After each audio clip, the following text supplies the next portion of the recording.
अम्बरीश श्री हरि के परम भक्त थे। एकादशी व्रत के बड़े ही प्रसिद्ध व्रती थे। एकादशी को दुर्वासा ऋषि उनके घर आए। महाराज ने उनको द्वादशी के दिन भोजन करने का निमंत्रण दिया, क्योंकि वह द्वादशी को ब्राह्मण भोजन कराए बिना पारण नहीं करते थे। दुर्वासा ऋषि स्नान ध्यान करने के लिए बाहर गए और उनको वहाँ बहुत देर हो गई।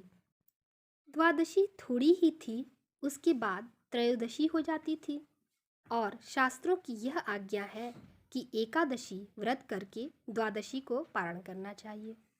ब्राह्मणों की आज्ञा से इस दोष के परिहार के लिए राजा ने एक तुलसी का पत्ता ले लिया।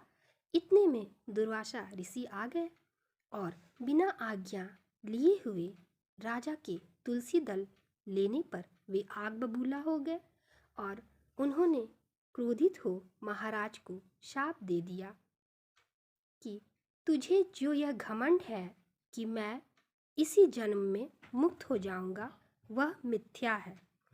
अभी तुम्हें 10 बार और जन्म धारण करने पड़ेंगे।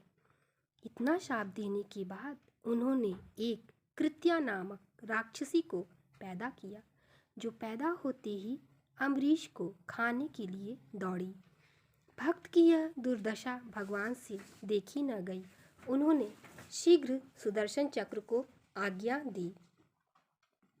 चक्र ने कृत्या को मारकर दुर्वासा ऋषि का पीछा किया। दुर्वासा जी तीनों लोकों में भागते फिरे, पर किसी ने उन्हें आश्रय नहीं दिया। अंत में वे भगवान विष्णु के पास गए और उनकी आज्ञा से लौटकर महाराज अम्बरीश के चरणों पर आ गिरे। राजा ने चक्र को स्तवन करके शांत किया।